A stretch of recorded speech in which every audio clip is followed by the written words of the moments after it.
मुख्यमंत्री अभ्युदय योजना का शुभारंभ, आज से ऑनलाइन पंजीकरण शुरू। बरेली, आज से सरकार की महत्वाकांक्षी अभ्युदय योजना का शुभारंभ उत्तर प्रदेश के मुख्यमंत्री योगी आदित्यनाथ के द्वारा कर दिया गया। इसी के साथ आज से ऑनलाइन पंजीकरण शुरू हो जाएंगे। बरेली में भी आज कमिश्नर और डीएम द्वारा बरेली कॉलेज में इसका शुभारंभ किया गया। बरेली के कमिश्नर ने जहां छात्राओं को इस योजना के लाभ बताएं, साथ ही साथ इस योजना से जुड़कर किस तरह वह अपने जीवन को सही दिशा दे सकते हैं, उसके बारे में भी बताया।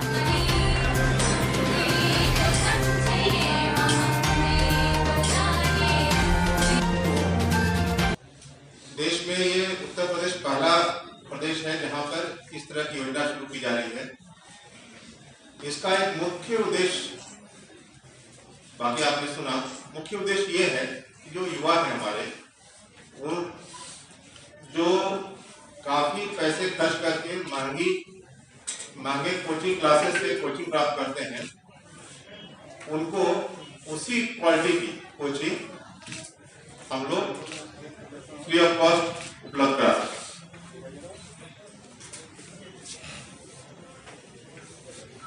आज चूंकि यह योजना की शुरुआत है, लेकिन मैं चाहता हूं कि आज से ही आप लोग पूरी गंभीरता से इस योजना से जुड़ जाएं और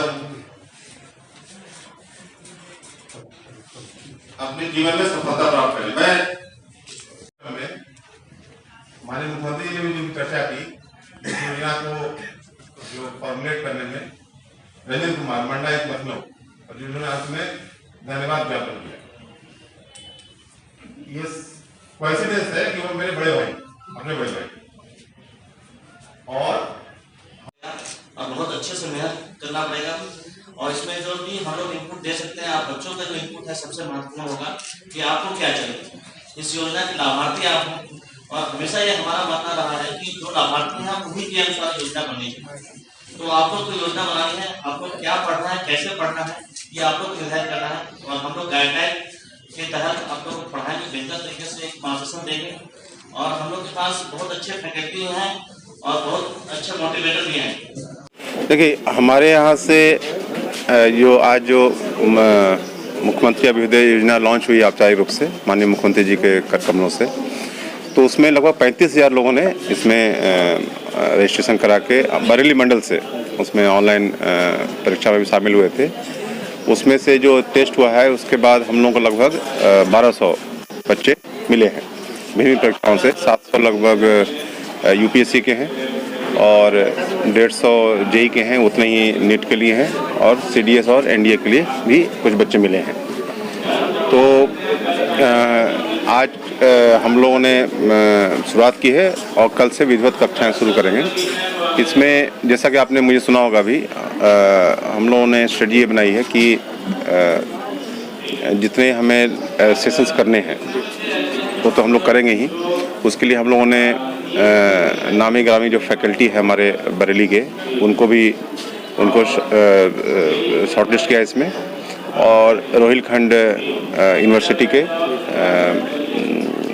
जो लेक्चरर्स हैं वो भी इसमें सम्मिलित रहेंगे। हमारे जीआईसी डीडीआईसी के जो लेक्चरर्स हैं, उसके अलावा निजी क्षेत्र के भी काफ़ी फैकल्टी इसमें प्रतिभाग कर रहे हैं। कितने लोग इसमें शामिल रहेंगे, कहाँ क्लासेस चलाई जाएंगी, कितनी क्लासें रहेंगी? इसमें मैं बता रहा हूँ, इसमें कुल मिलाकर हम लोगों ने जो अधिकारी हैं और जो फैकल्टी है सब मिला के हम लोगों ने लगभग 300 लोगों को शॉर्टलिस्ट किया है, जिनको हम लोग विभिन्न कक्षाओं में सम्मिलित करके उनका लाभ प्राप्त करेंगे। इसमें जो अभी हम लोगों ने जो देखा है कि जो छात्राएं हैं वो भिन्न भिन्न स्तर के हैं। किसी को इस साल परीक्षा देनी है, किसी को अगले साल परीक्षा देनी है ना।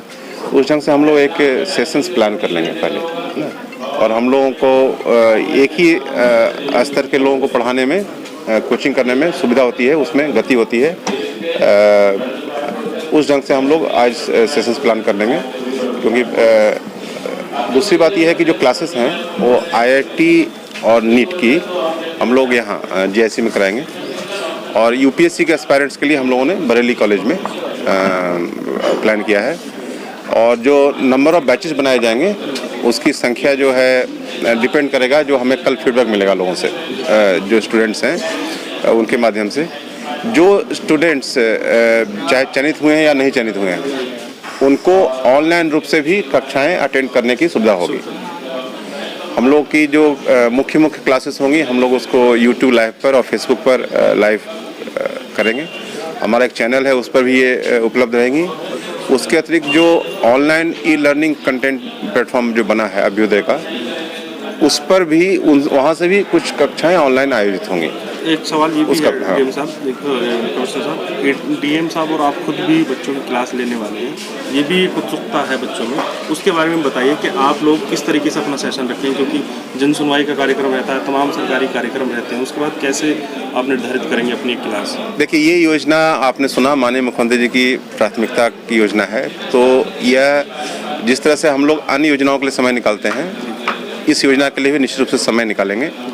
और हम लोगों का काम जो होगा, बताया जैसे डीएम साहब ने अपने उद्बोधन में बताया कि हमारे साथ जो हमारे जॉइंट मजिस्ट्रेट हैं जुनैद, वो 3rd रैंकर हैं, सीडीओ भी 26 रैंकर हैं, और ये सब नए बैचेज के हैं। और फिर हमारे पास एक आईपीएस ट्रेनिंग भी हैं।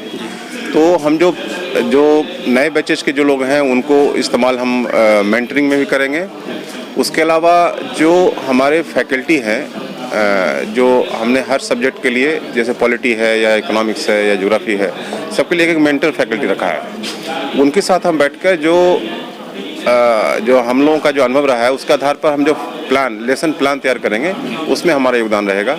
उदाहरण के लिए डीएम साहब जो है, उनका सब्जेक्ट हिस्ट्री था, तो हिस्ट्री संबंधित क्या तैयारी हो सकती है, कैसे कर सकते हैं, और इसी तरह से जनरल स्टडी है, उसको कैसे कर सकते हैं, इस संबंध में हम लोग विस्तृत जो स्टडी तैयार करेंगे, उसमें हम लोग का इनपुट रहेगा।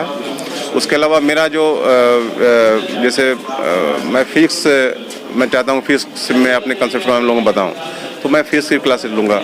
डीएम साहब से भी अनुरोध रहेगा कि वो हिस्ट्री की कुछ क्लासेज लेंगे। इस तरह से हम लोग एक स्ट्रेटजी बनाएंगे जिसमें अधिकारियों के अनुभव का भी लाभ मिले और साथ में फैकल्टी के माध्यम से जो कोर्स कंटेंट है वो भी पूरा हो। कहूँगा कि बहुत खूबसूरत प्रयास है अभ्युदय योजना, और बहुत बेहतर तरीके से इसको शुरुआत की जा रही है। आपने हिट्स भी देखे होंगे, बहुत ज़्यादा है। अब हम लोग इस प्रयास को फलीभूत करें और कंटिन्यूस बनाए रहे, सतत बनाए रखें, सस्टेनेबल रहे। इसके लिए हम लोग को काफ़ी मेहनत करना होगा। इसमें हम लोग फैकल्टी मेंबर, जैसे कमिश्नर सर ने कहा, फैकल्टी मेंबर रेगुलर चीज़ें हर एक टॉपिक वाइज पढ़ाएंगे, और हम लोग का काम जो बेहतर रूप से होगा कि कैसे हम उसको दिशा दें। सबसे महत्वपूर्ण क्या दिशा दे सकते हैं, ब्रशअप कैसे कर सकते हैं, कैसे टॉपिक को लिखना है और कैसे टॉपिक को अच्छे से समझना है, कॉन्सेप्ट मेकिंग कैसे होना है, वो हम लोग डिटेल बताएंगे। और हम लोग भी लगातार वर्कशॉप भी करेंगे, और जो कंटेंट्स वाइज भी हम लोग देखेंगे कि कंटेंट्स में क्या इंप्रूव किया जा सकता है, और जो परीक्षा का जो पैटर्न है उसके अनुसार किस तरीके से आंसर्स लिखे जा सकते हैं, और आंसर्स का डायरेक्शंस बच्चों का कैसे सही है कि नहीं है, ये बहुत ज़रूरी है। आप चीज़ों को किस तरीके से समझ रहे हैं और उसको एक्सप्रेस कर पा रहे हैं कि नहीं, ये बहुत महत्वपूर्ण होता है किसी भी एग्जाम में। तो ये चीज़ हम लोग का इनपुट रहेगा, और फैकल्टी मेंबर विस्तृत रूप से कार्य योजना हम लोग बनाएंगे, बैठेंगे सब मिलके, और बच्चों से भी पूछेंगे क्या समस्या है, उनको देखते हुए हम लोग कार्य योजना में सम्मिलित करेंगे, और एक डिटेल प्रोजेक्ट रिपोर्ट हम लोग बनाएंगे। और अगर फैकल्टी मेंबर और भी हम लोग को चाहिए होंगे तो हम लोग करेंगे। अभी 300 फैकल्टी का चयन हो चुका है, 3 फैकल्टी प्लस एडमिनिस्ट्रेटिव लोग, और एक नए उत्साह से हम लोग इसमें लगेंगे। और एक बेहतर है, एक तरह की एक्स्ट्रा करिकुलर एक्टिविटी होना चाहिए। तो एक तरह से इसको आप देखें कि प्रशासन का एक्स्ट्रा करिकुलर एक्टिविटी होगा। ये प्रशासन इसको एक अलग तरीके से पॉजिटिव वे में देखेगा, और अगर बच्चों को फ़ायदा हो सकता है, हमारे गरीब बच्चे जितने ज़्यादा हैं तो फ़ायदा हो सकता है, तो हम लोग को भी सेटिस्फेक्शन होगा कि हम लोगों ने प्रशासनिक कार्य के अलावा भी कुछ कार्य किया है जिससे लोगों को फ़ायदा मिल रहा है। और हम लोग चाहेंगे कि जो ऑफलाइन जुड़ रहे हैं उसके अलावा हम लोग ऑनलाइन का जो मंच है उसको बहुत व्यापक करें। और मैं आपको बताऊं कि हम लोगों ने ये अभ्युदय योजना से शुरू होने से पहले ही हम लोगों ने बहुत तैयारी कर रखी है, और आपको 31 मार्च तक ये तैयारी और बहुत बेहतर तरीके से देखेंगे। आपको जैसा बताया कि हमारे GIC, GGIC और आज़ाद और तिलक में स्मार्ट सिटी से हम लोगों ने, सर ने लगभग 102 क्लासेस दिया है स्मार्ट सिटी से, और हम लोग प्राइमरी स्कूल से अपर प्राइमरी में नगर निगम क्षेत्र में लगभग 100 क्लास हम अगले 6 महीने में लेने जा रहे हैं। और इसके साथ जो ग्रामीण क्षेत्रों में 567 स्कूल्स में है, हम लोग प्रोजेक्टर के थ्रू स्टार्ट करने जा रहे हैं पढ़ाई। तो इसको हम लोग एक कनेक्ट करेंगे, नेटवर्किंग करेंगे हम लोग बेहतर तरीके से, कैसे हम लोग ऑनलाइन माध्यम से इन चीज़ों को प्रयोग करते हुए, टेक्नोलॉजी का प्रयोग करते हुए हाँ गांव तक भी जाए। और ज़्यादा बच्चे जुड़ पाए। ये बहुत अच्छा हुआ है और हम लोगों ने अच्छी से प्रिपरेशन किया था। हम लोग ग्राउंड वर्क अच्छा है और हम लोग और मेहनत करेंगे और बेहतर करने का प्रयास करेंगे। एक चीज़ और सर, जिलाधिकारी के साथ साथ अब आप एक शिक्षक की भूमिका में भी आएंगे, ऐसा महसूस कर रहे हैं? नहीं, बहुत अच्छा है कि हर एक जो व्यक्ति है जीवन में अपने अनुभव से सीखता है। वो शिक्षक भी है और छात्र भी है।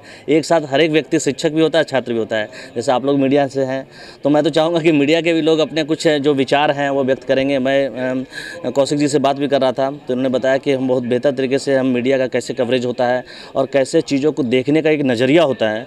तो मैं चाहूँगा कि आप लोग से भी कुछ लोग आएँ और एक टॉपिक्स तैयार करें, क्योंकि जो यूपीएससी में सिविल सर्विसेज में जो जीएस का टॉपिक काफ़ी महत्वपूर्ण है। कैसे चीज़ों को फैक्ट्स को रखा जाता है और उसके अंतर्निहित बिंदु क्या हैं, माने उसके अंदर में क्या है, वो बहुत ज़रूरी है। तो वो आप लोग भी अच्छे से बता सकते हैं। तो मैं चाहूँगा कि आप लोग से भी एक पैनल तैयार हो, तो मीडिया का कवरेज कैसे होता है, कैसे हम चीज़ों को देखते हैं और किन संदर्भों में हमें न्यूज़ को समझना होता है और कैसे बैलेंस आउटलुक बनाना होता है, ये बहुत महत्वपूर्ण है। सिविल सर्विसेज में बैलेंस आउटलुक बनाना होता है कि क्या विचार आ रहे हैं, किस तरीके से आ रहे हैं, उसको देखते हुए हमको बहुत बेहतर तरीके से करना होता है। तो ये हम लोग प्रयास करेंगे कि सभी लोगों को एक सहमति से और सब लोग का हम लोग साथ लेकर चलेंगे और बहुत बेहतर करने का प्रयास करेंगे। एनजी न्यूज़ से जुड़े रहने के लिए चैनल को सब्सक्राइब करें और बेल आइकन को दबाना ना भूलें।